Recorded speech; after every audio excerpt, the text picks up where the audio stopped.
ایک ایسا شخص جو یونیورسٹی سے اعلیٰ تعلیم یافتہ ہونے کے باوجود جرم کی دنیا میں اپنا قدم رکھ بیٹھا۔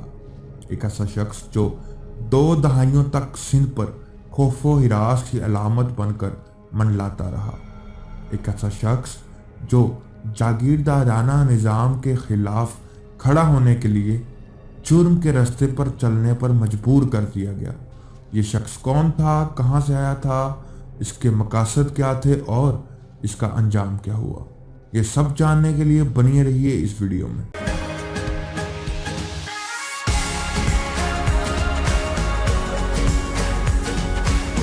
تو دوستو، آج کی کہانی ہے نظر علی نریجو کے بارے میں۔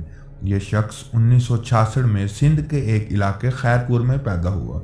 دوستو، یہ شخص بچپن سے ہی ہونہار تھا اور اس نے یونیورسٹی سے سوشیالوجی میں گریجویشن بھی کر رکھی تھی۔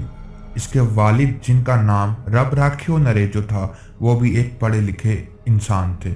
انہوں نے LLB اور سوشیالوجی میں ڈگریز حاصل کر رکھی تھی۔ نظر علی نریجو کے مشہور زمانہ ڈکیت بننے کے پیچھے بھی ایک کہانی تھی، اور وہ کہانی کچھ یوں تھی کہ اس کے باپ، جن کا نام رب راکھیو نریجو تھا، ان کی اپنے علاقے میں کھرر برادری سے کسی زمین کے تنازع میں کچھ لڑائی چل رہی تھی، اور اسی اثناء میں انہوں نے ایک نسیم کھرل نامی شخص کو جان سے بھی مار دیا تھا، جو کہ سندھ کا ایک سٹوری رائٹر تھا۔ نسیم کھرل کی موت ایک ایسا ٹرننگ پوائنٹ تھا جس نے نظر علی کے باپ کو جرم کے راستے پر چلنے پر مجبور کر دیا تھا۔ دوستو، پولیس نے ان کو اریسٹ کر لیا اور بعد میں یہ بیل پہ رہا بھی ہو گئے، لیکن اس کے بعد یہ مفرور ہو گئے اور جرم کا راستہ اختیار کر لیا۔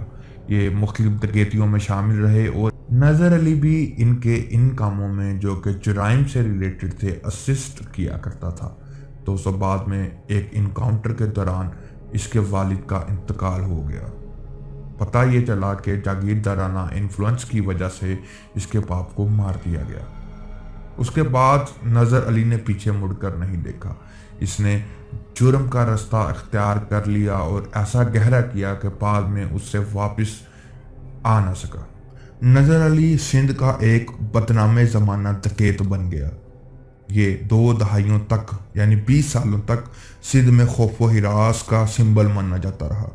دوستو، یہ تقریباً 200 سے زائد کیسز، جن میں مرڈر، پلنڈرنگ، ہائی وے روبری، کڈنیپنگ جیسے کیسز شامل تھے، ان میں نامزد تھا۔ حکومت نے اس کے اوپر 20 لاکھ روپے کا انعام بھی رکھا ہوا تھا۔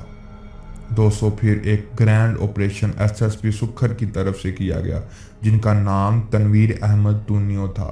انہوں نے خیرپور کے ڈسٹرکٹ میں ایک بہت ہی گرینڈ آپریشن کیا اور 11 جولائی 2015 کو گڑھی یاسین کے موقع پر شکارپور میں، جو کہ ایک ایریا ہے، وہاں پر نظر علی کا انکاؤنٹر کر دیا۔ اس کے ساتھ اس کے 2 ساتھی بھی شامل تھے، جو کہ ایک اس کا سالہ یعنی بردر ان لا تھا، جس کا نام سرو نریجو تھا، اور اس کا بیٹا جس کا نام رب راکھیو تھا، وہ بھی قتل کر دیے گئے۔ پولیس کے بھی 2 آدمی شہید ہو گئے، جن میں ایک کا نام مجیب چاچڑ تھا اور دوسرے کا نام حاجی اسماعیل چاچڑ تھا۔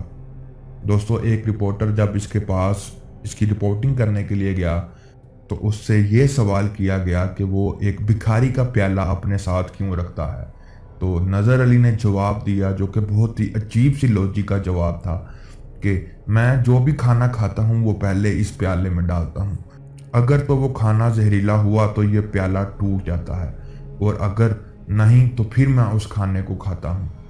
تو دوستو، یہ تھی کہانی نظر علی نریجو کے بارے میں، جسے ایک جاگیردارانہ نظام نے جرم کے راستے پر چلنے پر مجبور کر دیا۔